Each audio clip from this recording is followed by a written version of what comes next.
Okay, good afternoon, everyone, and welcome to Dr. Najmaldin Karim's webinar series. My name is Yusuf Ismail. Of course, this discussion is hosted by the Washington Kurdish Institute, the WKI, and the topic today is the US-Iraq Strategic Dialogue. There are a lot of angles and questions that comes with it, but we will try to focus on the meaning of it for Iraq as a country, including the Kurdistan region. It's a hard topic, I gotta admit, but I have an easy job because I have top experts, diplomats, and rising experts with us today. And for everyone that just joining us, thank you for being with us today, and your participation is essential. So please feel free, and your engagement is important to us. Feel free to submit your question on the screen or raise your hand. I will be happy to enable your mic during Q&A so you can ask your question in person. I'd like to welcome Representative Bayan Sami Abdurrahman, the representative of the Kurdistan Regional Government to the United States, and I appreciate her being with us today. She's very busy. She has a delegation in town, yet she was able to take an hour from her time and join us. I'm very grateful for that. Also, another busy gentleman is Dr. Michael Knights, the Senior Fellow at the Washington Institute for Near East Policy. He's joining us from Washington, D.C. If you follow Iraq, you know Dr. Knights. He's the leading expert and one of the best, if not the best, on Iraq. He's a dear friend, and I'm very grateful for him today, and I'm thankful that he's able to join us today. I also like to welcome Dr. Kamran Palani, the Associate Fellow at the Gulf, at the Al-Sharq Strategic Research. He's also a teacher at the University of Salahuddin, joining us from Erbil.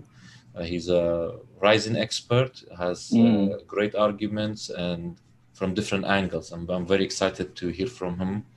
And last but not least, we have Mr. Sirwan Najmaldin Karim, the boss of WKI. He's carrying the legacy of Dr. Najmaldin Karim in delivering the Kurdish voice of all parts of Kurdistan to Washington. Welcome, everyone. I'm not going through the biography of our speakers because it will take me hours to cover their achievements and their great work. So I'm just going to jump into the topic, starting with the Representative Bayan and asking her, why should the United States consider the Kurdistan region in this strategic dialogue, and what does it mean for the Kurdistan region? So, Representative Bayan, the floor is yours. Thank you very much, Kak Yusuf, and it's an honor to be here with this distinguished panel. And I would also like to take this opportunity to pay tribute to the late Dr. Najmaldin Karim, who was a dear family friend, but a wonderful lobbyist, the governor of Kirkuk, a doctor. He had so many achievements, and he is still greatly missed. So the strategic dialogue, of course, is very important for Iraq, for the United States, and Kurdistan region is part of Iraq, and it's important that we take part in the dialogue so that we are at the table, we understand what is being said, and our voice is also heard. But at the end of the day, it's an agreement between Washington and Baghdad. It's an agreement between the United States and Iraq. It's important for all of us. I think it's important for us to know what is the United States policy towards Iraq. Of course, especially the Biden administration's policy. I think this is a question that many in Washington, D.C. ask. So I think the strategic dialogue is a very good way of framing that policy and making it clearer for all sides. Equally important, what is Iraq's policy towards the United States? We hear many different voices in Iraq. ISIS has yet to be completely eradicated. That's absolutely a fact, and anybody who says otherwise doesn't know what's going on. Of course, the caliphate is over. ISIS no longer holds territory in Iraq the way it did in, let's say, 2014-15, but it is still a threat. It still ambushes the Peshmerga and Iraqi security forces and carries out sabotage attacks. So it's important that the fight against ISIS continues. But what role should the United States and the coalition play in that? So that's a question that needs to be addressed.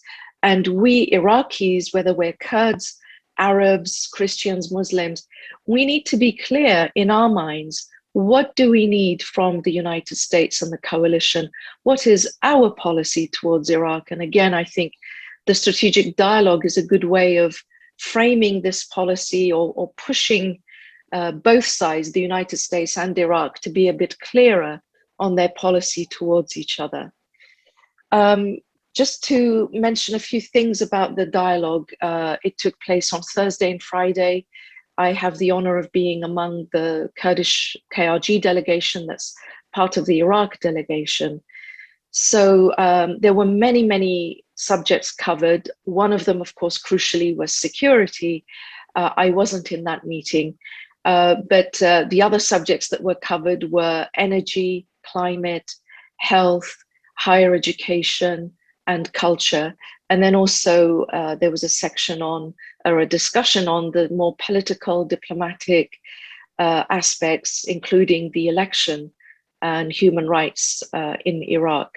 So you can see the discussion was very broad. There are many, many areas to cover, and it's important that those discussions are had. The United States provides a great deal of assistance to Iraq on the humanitarian front, health, energy. I think there's a great deal of, there are many opportunities.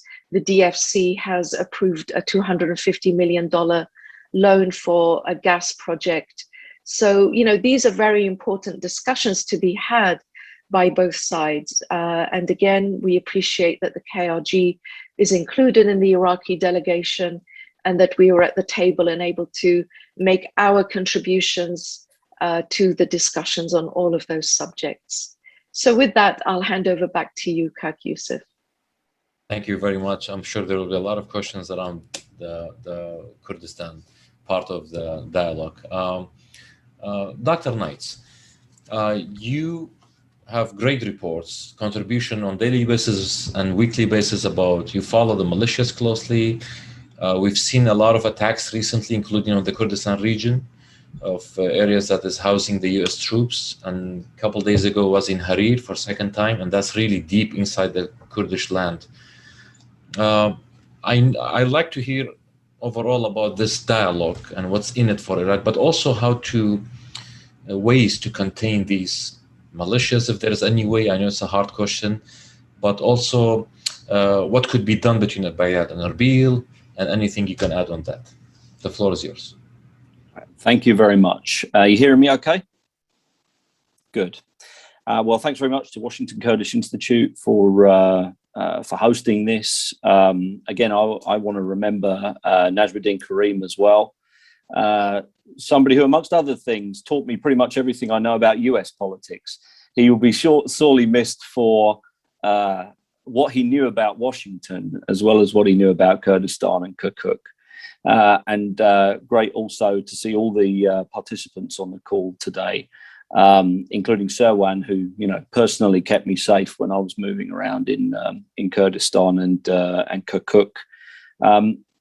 So what I'm going to say today is to try and clear some of the mystery around what gets talked about at events like this. And I'm going to focus more on the security stuff because that's what I know. I'll say this first of all. When we're talking about the withdrawal of US forces from Iraq, what we're talking about here is always referred to as combat forces. And as far as the US is concerned, that means any forces that could act on their own to attack an enemy, a joint enemy of Iran and Iraq. And the fact is, there just aren't any of those anyway.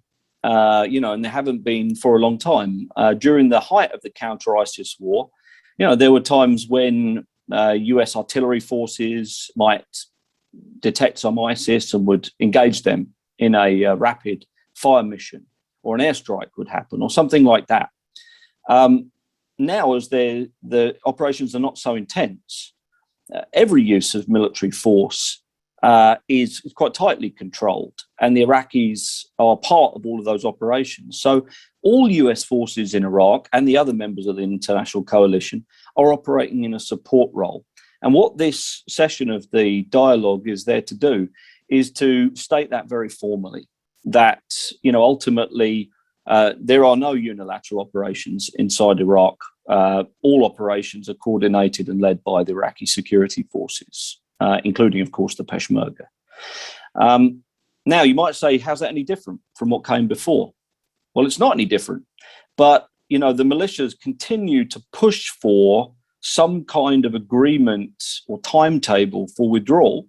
Well, now they have a timetable at the end of the year for the withdrawal of forces that don't exist anyway, but they want to have that kind of statement. This is really about trying ahead of the elections to calm things down a bit in Iraq, to formally state that there are no more US combat forces in the country, and to kind of formally and completely, finally transition the mission to an advise-assist training mission.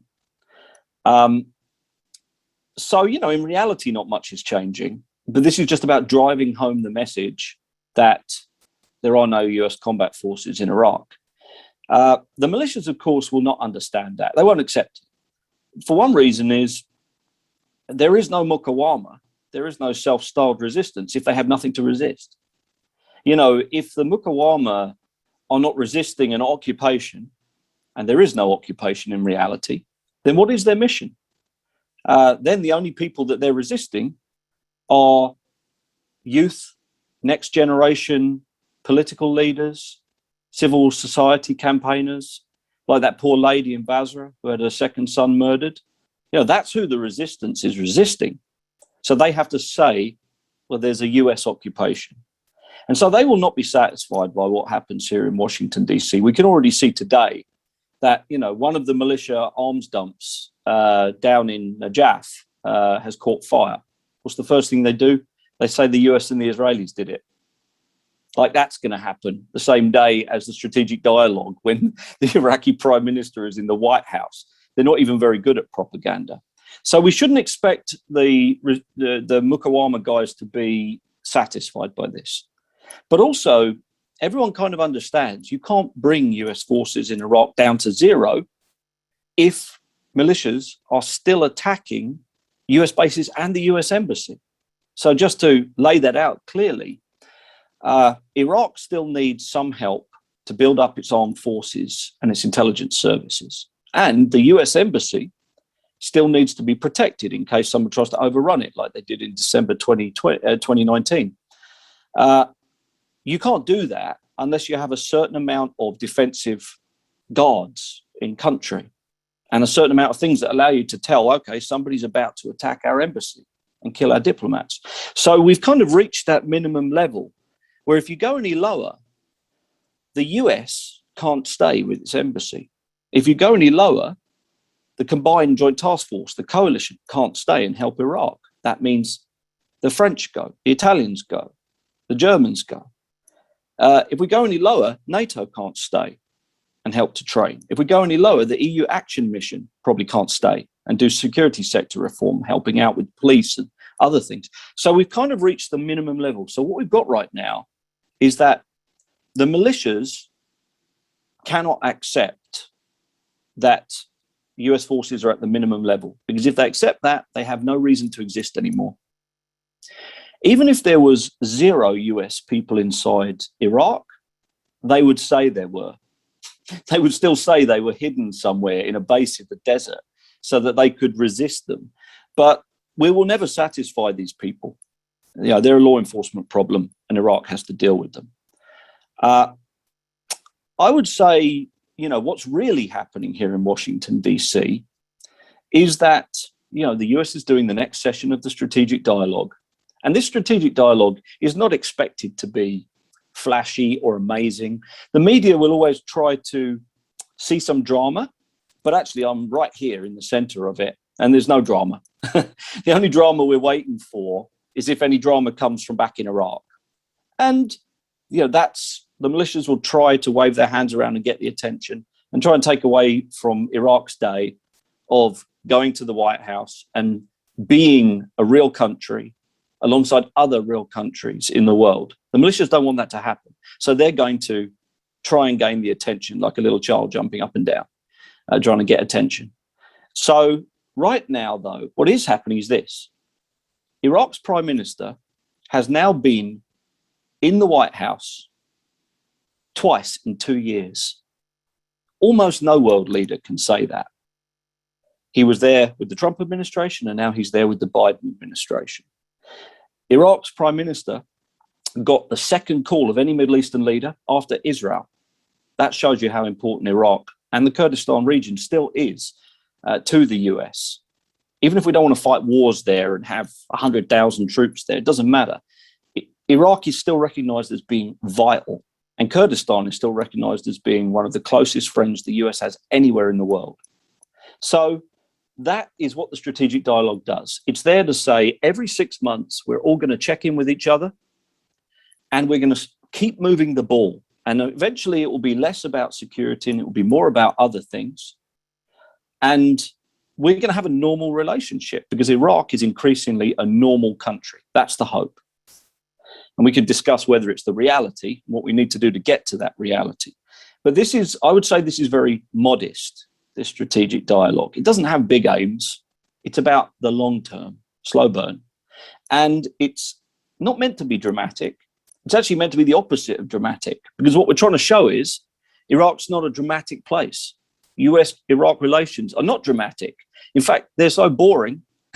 We want you to fall asleep when you listen to it, because it's just two countries having normal relations, talking about normal stuff, just like Bayern was saying: energy, climate, health, higher education, culture, bringing Iraqis to America after the COVID's over.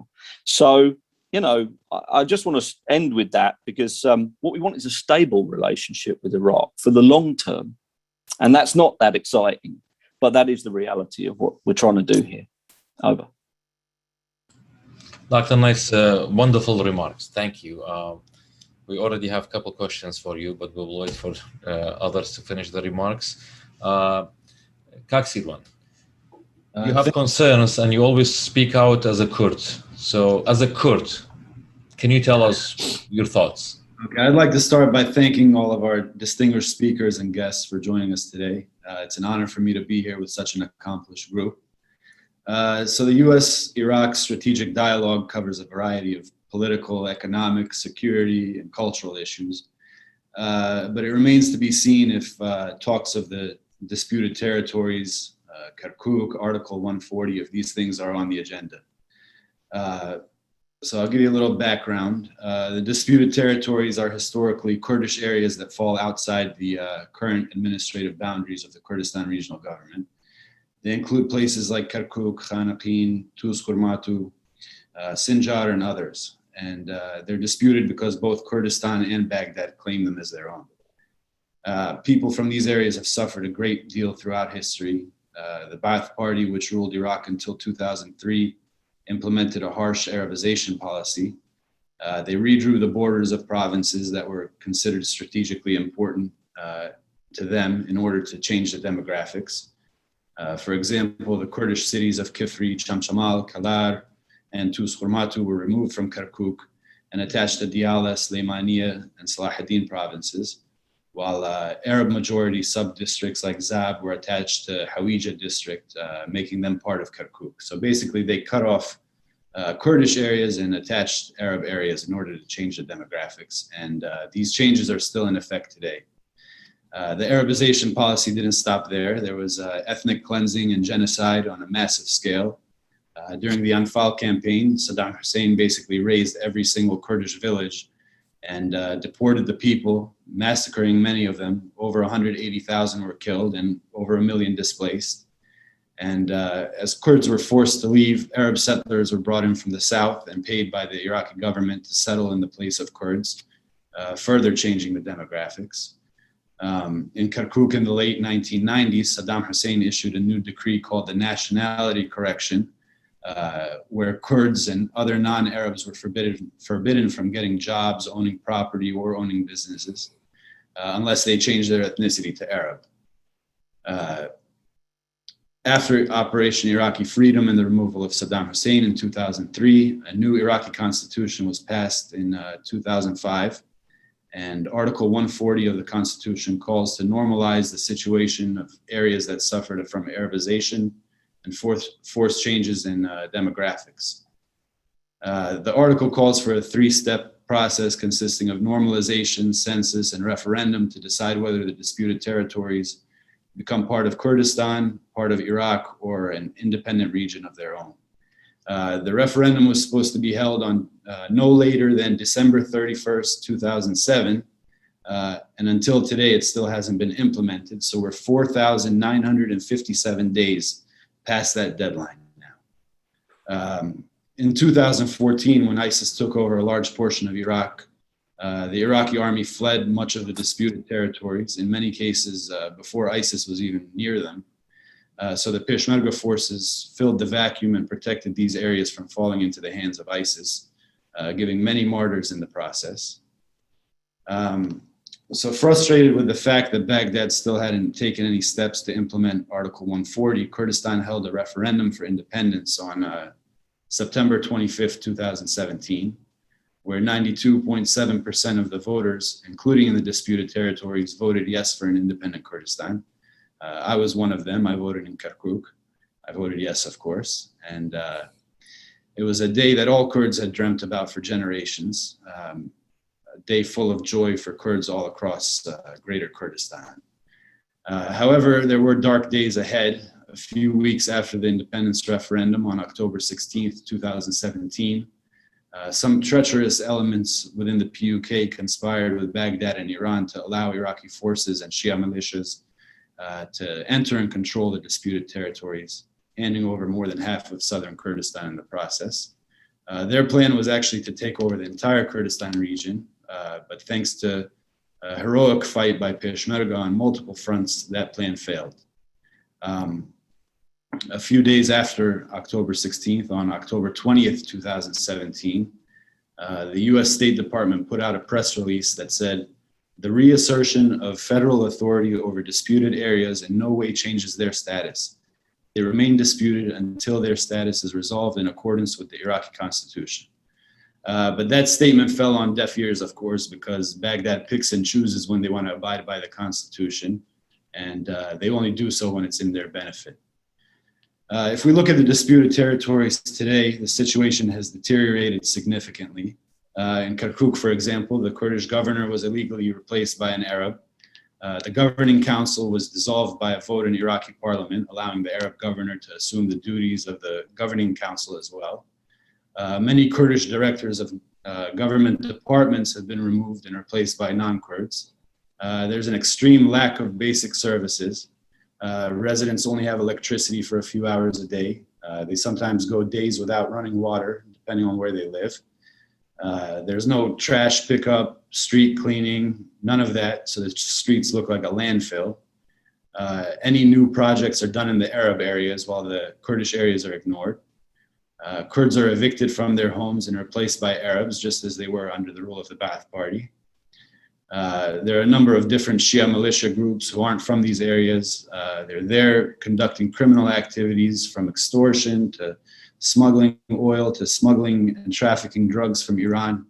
And they have no business being there. They should leave immediately. ISIS activity has increased significantly in the disputed territories.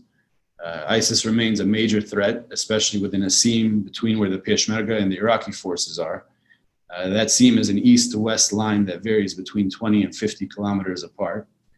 ISIS operates freely in that area. They kill and attack security forces on a regular basis. They attack critical infrastructure, including power stations. They set up fake checkpoints and demand money from people. They also kidnap for ransom. And these terrorists, they're locals. They're from the area. And they're back to their terrorist activities once again. So until the issue of disputed territories is resolved, the people who live in these areas will continue to suffer from a lack of basic services and a lack of security, not knowing who will rule over them next. These people have the right to decide on their own future. And if the United States really does consider the disputed territories to still be disputed and that the issue should be resolved according to the Iraqi constitution, they can apply pressure on Baghdad to normalize the situation and see that Article 140 is implemented, so a lasting solution can be put in place and peace and stability can be brought to the region. The initial steps, in my opinion, should involve the withdrawal of all Shia militias from the disputed territories, and the security setup should return to how it was before 2014, with Peshmerga and Iraqi army operating outside of the cities, and local police who are from the area being responsible for security inside the city. And as we all know, there's been a lot of talk lately about the United States withdrawing from Iraq. I think it's essential that they maintain some military presence, especially in Kurdistan, including the disputed territories. Because as we know, the last time that the US pulled out of Iraq, it didn't take long for ISIS to take over a large portion of the country and begin exporting terrorism to the West, including to the United States. The Peshmerga have proved that they're willing and able to fight against terrorism, and Kurdistan has proven its loyalty to the United States despite being betrayed on numerous occasions. So not to sound like a broken record, but I think the United States needs to realize who their friends are in the region and stand by them for a change. Thank you. Thank you, Gaksiran. We'll come back to you with a couple of questions about that. Now I'm excited to hear from Dr. Kamran, who has a different angle about this dialogue. Dr. Pilani, the floor is yours.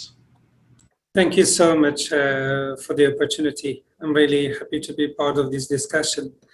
As a researcher, but also as an academic, we usually try to find a gap in the analysis, in the publications and the reports. I've almost read most of the reports and analysis published on the US-Iraq strategic dialogue. I think a major issue missing in all of these reports and analysis is they tend to ignore how Iraq's diverse communities and components perceive the dialogue, and specifically the future of the US forces in the country.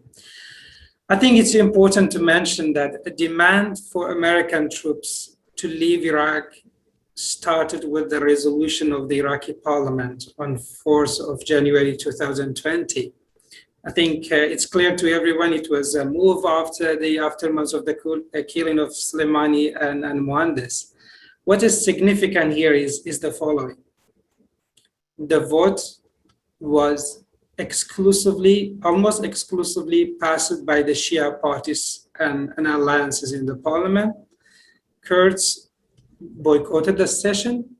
What is really interesting, which is the focus of my intervention today, is Sunnis also rejected the resolution. For the first time, I think it represented a major shift in the Sunni perception towards the international and the US forces in the country. But in the analysis, even in how the US looks at the dialogue, they tend to adopt a unitary perspective. I'm not suggesting really adopting an ethno-sectarian perspective, but really just to look at how the diverse communities perceive the dialogue. I've spent most of my time recently conducting field work in Mosul, Nineveh Plains, in Sinjar, disputed territories. It's also interesting, if you have time, to bring into the discussion how the minorities, Christians and Yazidis, also view the future of the US forces and troops in the country, which is a topic largely ignored in the analysis. I would really focus today more on the perceptions of Sunni Arab communities and why it's important to adopt a different perspective towards the dialogue. Instead of looking at as a dialogue between two governments, more look at the realities and the complexities on the ground in Iraq.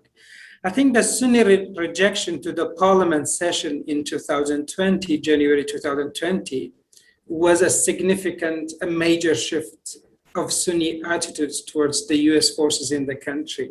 For me, traveling in the region, this was really unprecedented, how Sunnis now calling for the US forces to stay in the country. So this is a major change in the country. I think there are three major reasons why the Sunni communities, the populations, including the parties, are not happy with the current direction of the strategic dialogue between the US and Iraq, which is largely confined to the future of the US troops. There is a fear that if US leaves, Sunnis will be again vulnerable to the threat of jihadist, violent, extremist groups. And it's also important to mention that there are still thousands of Sunni Arabs are in displacement. They are still in the stabilization and reconstruction phase. So their priority, when you talk to the people, it's not the US-Iran rivalry. It's not the future of the US. Their priority is reconstruction, is stabilization, the return of IDPs, addressing the issue of the families of ISIS fighters.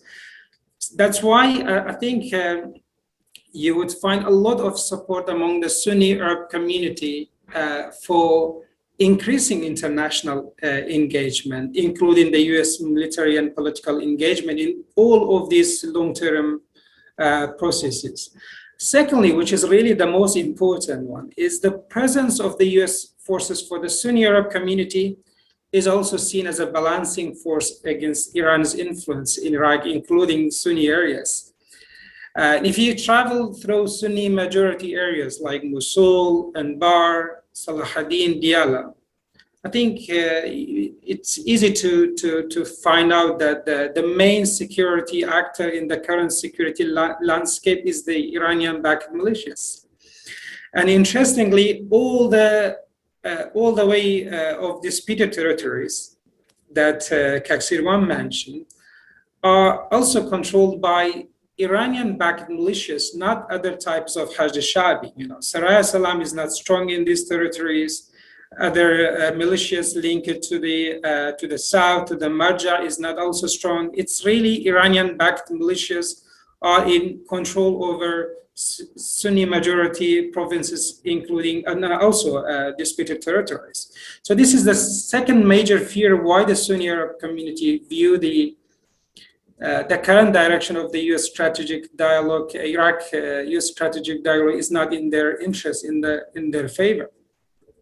And the third one is really the Sunni political actors and groups have become more realistic in their outlook of Iraqi politics, particularly with their view to retaining their influence within the system. They do see less international engagement as a threat to further their marginalization in the future of Iraqi politics. So I would stop talking more about Sunni. I want to focus a little bit about the Christians and how Yazidis and how Shabaks and Kakais also look at the dialogue.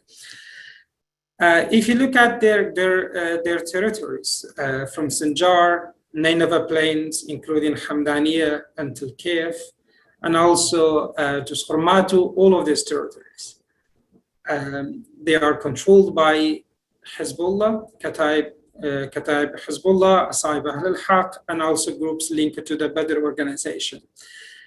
A key feature of the security landscape there is the militarization of ethno-religious minority. Mm-hmm. Within Shabaks, now there is a militia. Within Turkmens, there is a militia. Within Christians, there is a militia. Within Yazidis. So really, the militarization of ethno-religious minorities and identities in these territories has further complicated any resolution between Erbil and Baghdad on the Article 140, because it's no longer a conflict between two main governments.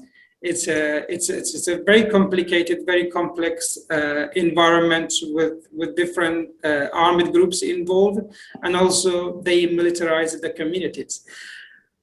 When you talk to the people in these territories, Tadej was there last week, they really fear the US forces leaving Iraq, because that means for them it's a complete control of the Iran-backed militias in these territories. What I'm really suggesting very briefly is the following. First, really the US strategic dialogue, Iraq strategic dialogue, US strategic dialogue should adopt less unitary actor perspective. Instead, look at how the diverse communities see the dialogue and how their concerns are included and addressed in the current dialogue. And then second, which is important, and also to look at how the vulnerable ethno-religious communities in the north look at the dialogue, which is largely ignored in the current analysis. And I will stop from here, and if you have any more questions about these communities and their perceptions, I'm happy to answer. Thank you. Thank you, Dr. Polani. I have a lot of questions, but I'm gonna enable the mic for Vladimir van Wilgenberg. He's in Kurdistan. He likes to ask in person. Vladimir, I think he just here. Vladimir, the mic is yours. Hello all, this is a great discussion. Thank you so much. I really enjoyed it. I had a question for Michael Knights. So the coalition or the US, they always say they're not doing unilateral actions, but you saw, for instance, that recently condemned like airstrikes on Hashishabi groups in Iraq and Syria. So how do you see this subject basically? Thank you. Yeah, it's great to see you, Vlad. So weird because we're co-authors on the new book on SDF in Rojava. But I know you're asking me as a friend and a journalist. So, well, look, first of all, the strike that most recently happened, partly in Syria and partly in Al-Qaim on the border, would not have been launched from inside Iraq. So, yes, it's not ideal, that the US has struck inside Iraq because the US was itself attacked inside Iraq by Iranian-backed Iraqi militias. We're hoping that doesn't have to happen anymore. I mean, the fact is, if these Iranian-backed militias stop rocketing our bases and attacking with drones, then we're not going to be hitting them back. So they have the power to stop all US military strikes inside Iraq anytime they want. But I think what's happening today is that, everyone's underlining that the troops the US has inside Iraq are there to do a certain mission, which is train the Iraqi security forces, largely to fight ISIS. And that we don't intend for those forces to be used for anything else. And that's about the best we can do. But, when you're getting attacked by militias, you have to shoot back. You can't just sit there and take it. And when retaliatory strikes are done, I would say they're done always with forces from outside the country. Thank you, Dr. Knight. So, Representative Van, there are a lot of questions, but I'll ask you one. It's short, but I don't know how hard it is. Do you fear that the U.S. withdrawal of the combat forces will expose security? I mean, will become a security threat, existential security threat to the KRG, especially in the recent aggression by the Iranian-backed militias. A couple of days ago, there was an attack on Harir. What's your thought? And what kind of relationship you're asking from the US in the future? Well, those attacks on Erbil International Airport and other areas in Kurdistan are extremely worrying. And as I said earlier, the coalition troops, the US troops are there to assist us in the fight against ISIS, and that's a necessary assistance. And as Mike has been saying, really the assistance that they're providing is training, intelligence, airstrikes. They're not going into combat themselves. Perhaps they were the way they were a few years ago. Absolutely, those we are very concerned by the rogue militias, let's say, and their actions. Are we concerned about the US withdrawal? Well, the US is not talking about a complete withdrawal in terms of, vacuuming everything out of Iraq. What we're hearing is that the mission would be non-combat advisory and training. And there is a recognition by all sides, the sensible sides, let's say, that this is what's necessary. In terms of, would it be an existential threat for Kurdistan? We face existential threats every day, right? Being a Kurd means you are a threat to someone. Just saying your name, if it's written in Kurdish, is a threat to somebody. So, it's something that we've learned to survive with, or to overcome by just surviving. And I think we will manage. The Kurdistan regional government and the leadership have good relations with Turkey, with Iran, with other neighbors like Jordan, Saudi Arabia, with the UAE. And I think that's the strategy that we need to have. We need to have good relations not only with the United States and European partners, but also very importantly, with our neighbors and regional partners. So survival is the Kurdish game. We've managed to do it. No one has quite yet managed to wipe us out, despite Saddam's best efforts. So yes, it's a difficult situation for us, but it's something that we will just have to manage. Fair enough. Dr. Knight, I have a quick question before I go to Sirwan and Dr. Kamran. If Baghdad could not fulfill this agreement, the strategic agreement with the US, I know you're trying to say and you have a great point that it's just another agreement every 6 months. But if Iraq continues not to fulfill it as far as the security, protection, what are the consequences? Yeah, it's a great question. And I think it really depends on what kind of attacks we see, ultimately. The number of attacks and the intent behind the attacks. If you believe, or if you assess that militia rockets and drones are meant to miss, if you believe that they are meant to be fake resistance, basically, look, we rocketed an American base, but if American gets killed, it's just blind bad luck. If you believe that, then you perhaps believe that we can continue like this now and that we can just keep going. It's annoying, but it doesn't make us leave the country. I think there's a different view too, though, which is that it can't carry on like this forever for two reasons. One, eventually the militias will, on purpose or by accident, kill some Americans. And this has nearly happened a couple of times already. When the militias even fire drones, those drones do not have active video links on them. They just, like GPS, they go from one place to other place. And they don't know if a bunch of Americans are standing right next to that thing that they hit. So at some point, there's going to be some bad luck and a whole bunch of Americans are going to get killed.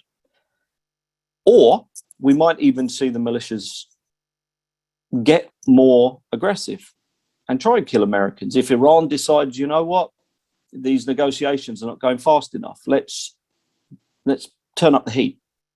Or if one of the individual militias says, let's turn up the heat, then we could be in a whole different situation. So this is a very dangerous gamble to play every day in Iraq. It's also not good here in Washington. The Congress people, the media, they see us getting attacked all the time in Iraq when we're just providing training. They don't see much about the Islamic State. It doesn't feel like it's a big threat to America. And it's not. We could leave here and let the Iraqis and Kurds deal with the Islamic State, and we would be okay for a whole bunch of years, because it would take a long time for Islamic State to be able to rebuild their attack capability against the United States or against our well-protected embassies overseas. So, it just looks bad here. And it makes people ask the question, what are we doing there? Now, I think that's partly what the militias want. They want us to give up. They look at Afghanistan and they say, maybe we can do that here. But in Iraq. So I don't think we can risk this gamble for much longer. And the question is, do the militias want to stop? If they don't want to stop, then someone's got to stop them. And who will it be? Will it be the Iraqi government? Well, they seem to want to have a low risk strategy with the militias. They don't want to upset the elections. They don't want to get overthrown. They don't want to have a big war. Is it going to be the Americans? no, we're probably not going to be going really hard at the militias for a while. But, you know, if they kill a bunch of us, then a lot of things could change. So, you know, we're in dangerous ground. Thank you. Kaksirwan, you talked about the disputed territories, your frustration about the implementation of Article 140 and more. There are a lot of regions in the world that is disputed and it's unsolved for decades.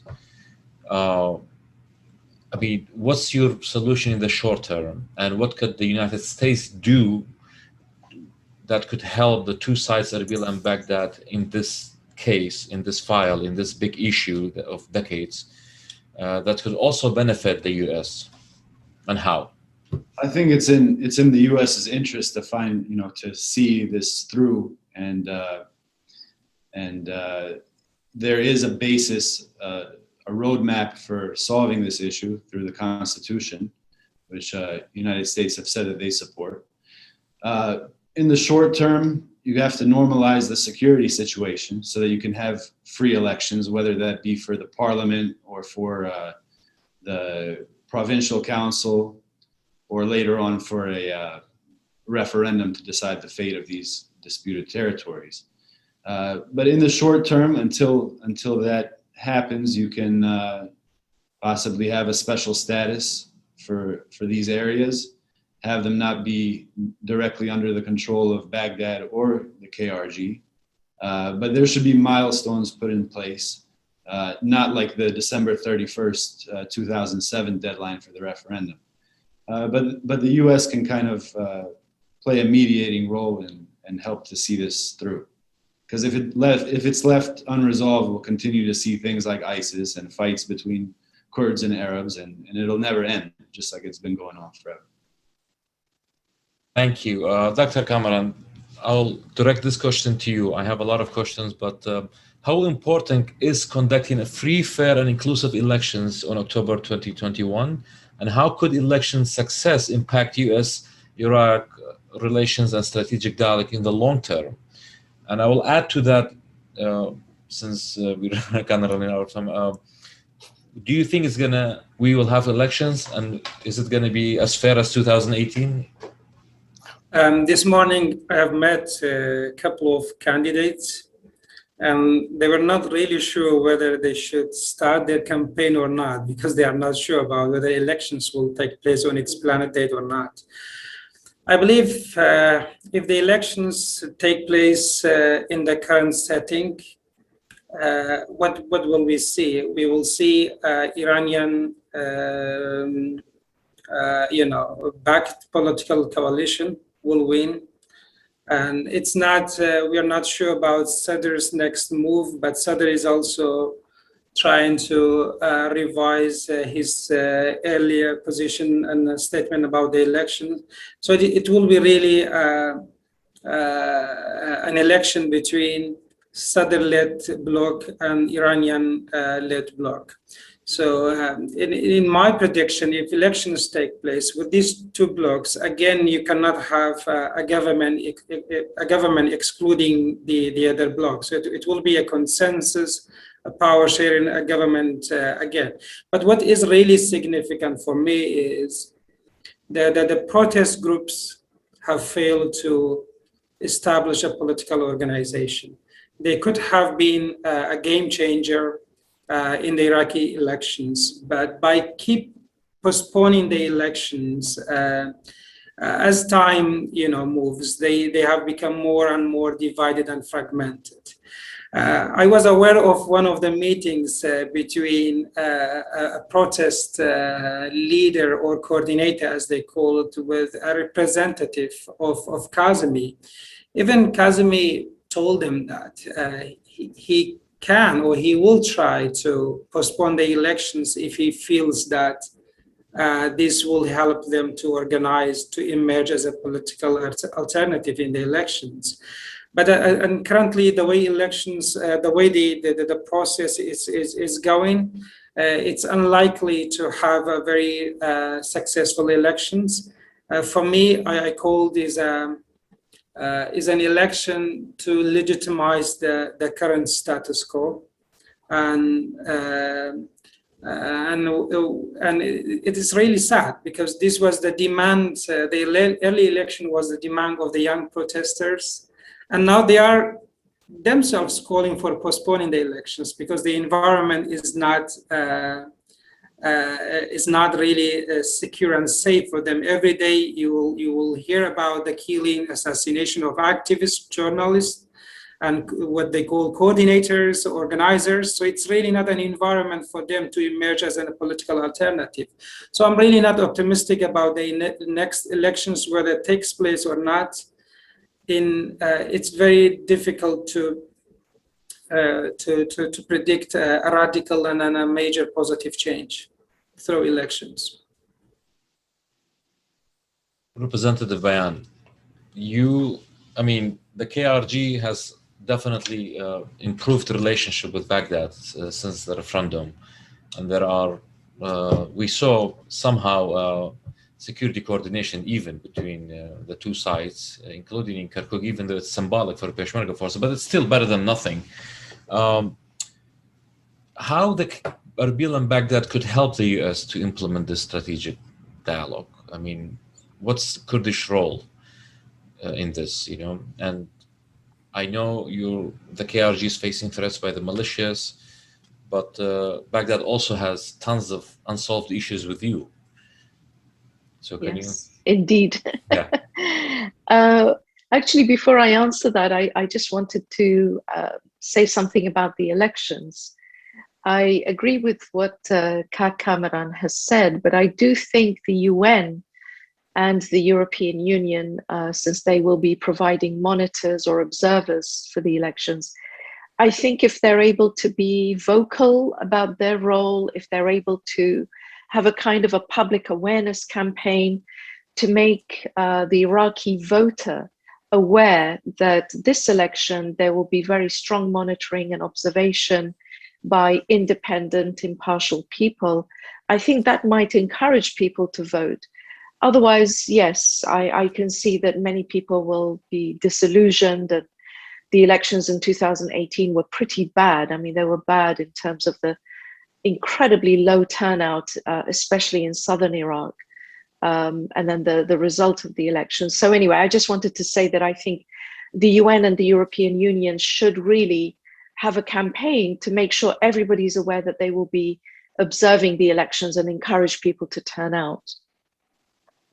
With regards to Erbil-Baghdad relations, as you said, there are many areas of dispute between the two sides and tensions, but there are also areas of agreement. And I would say that considering where we were in 2018, immediately after the referendum and the fallout of the referendum, I think both sides have come a very long way. Prime Minister Masroor Barzani and President Najmaldin Barzani are in dialogue with the Prime Minister in Baghdad, Prime Minister Kadhimi, of course also with President Barham Saleh. We are part of the Iraqi government. Dr. Fuad Hussein is the foreign minister, and it was he is, of course, in Prime Minister Kadhimi's delegation that should be going to the White House today, maybe even as we speak. So yes, there are areas of tension, but we have also been able to bring the relationship forward from where it was just a few years ago.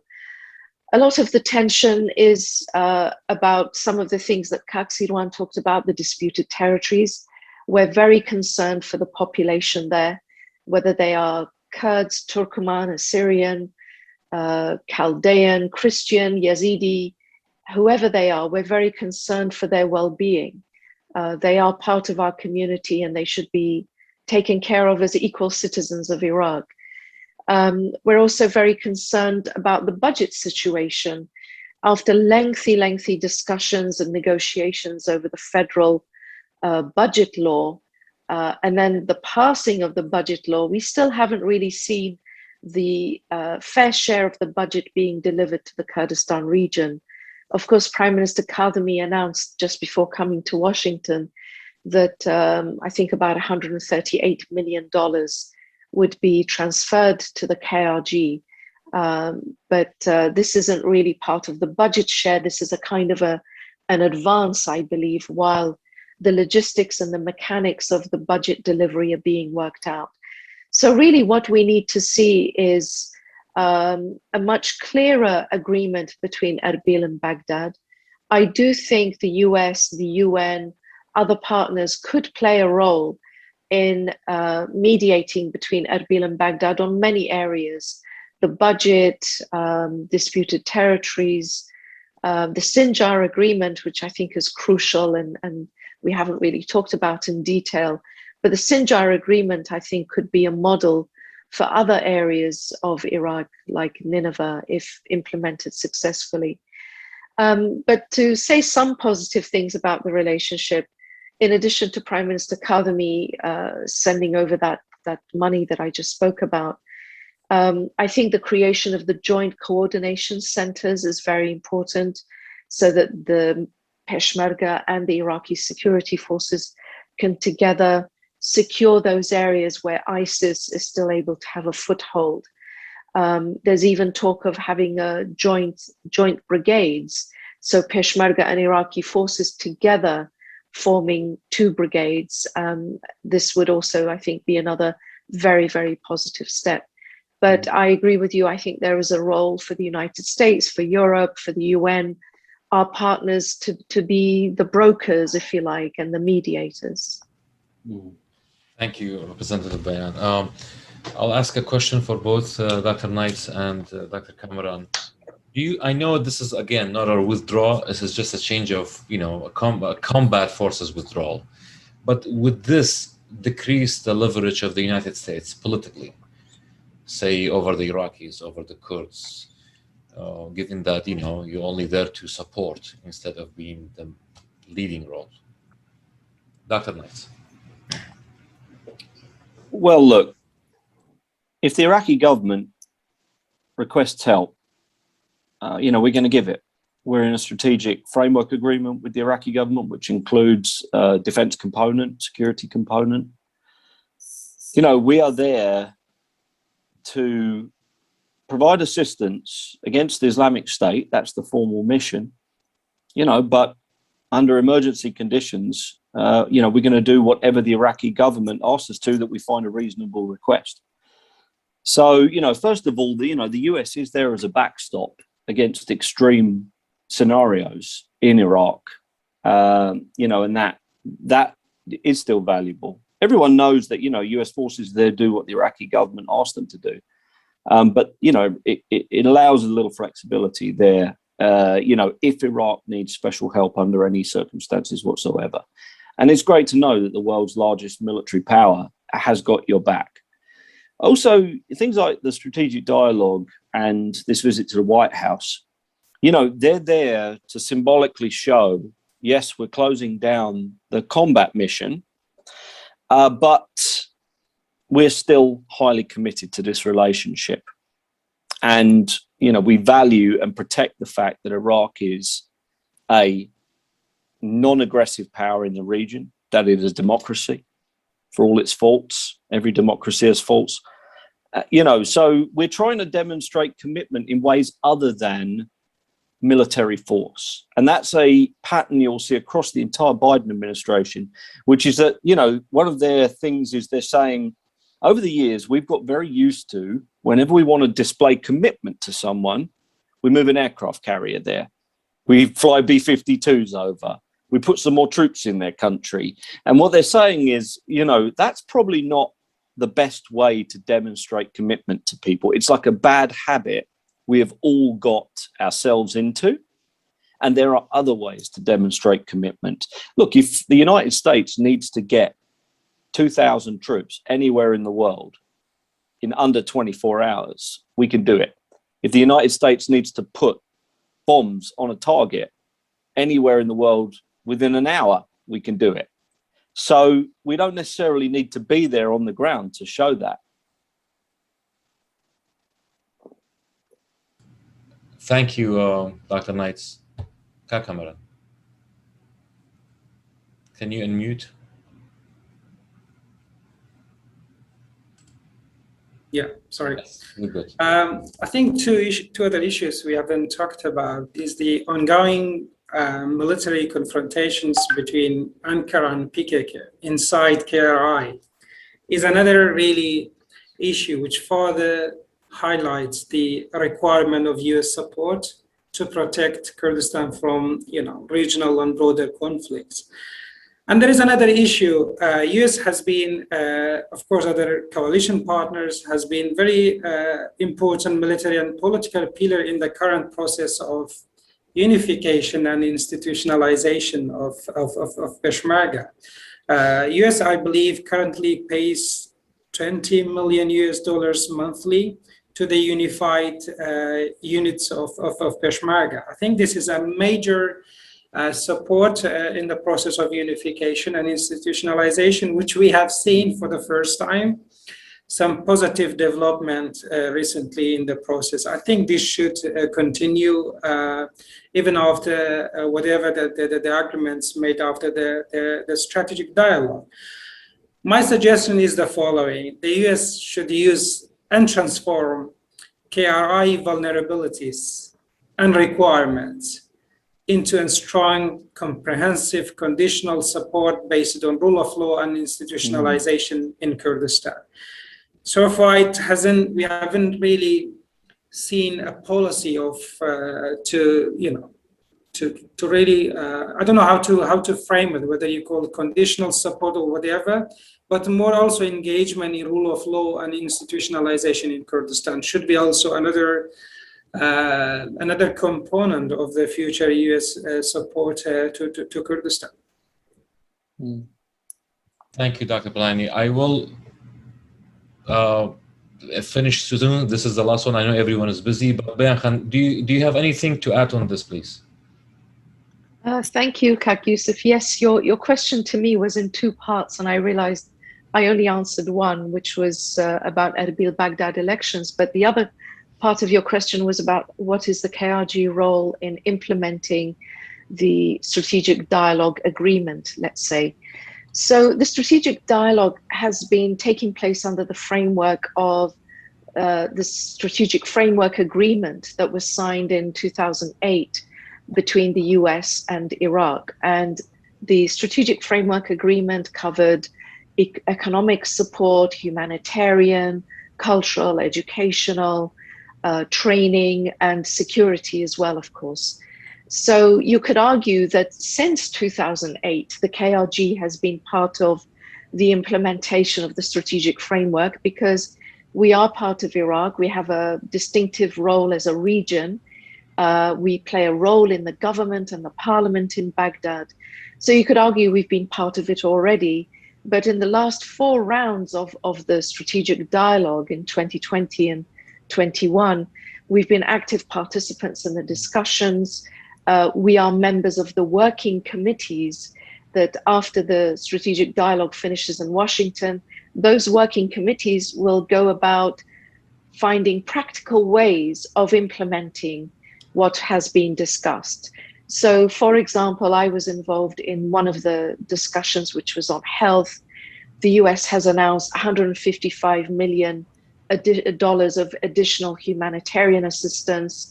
It announced 500,000 Pfizer vaccines for Iraq as a donation, in addition to what the Iraqi government is buying.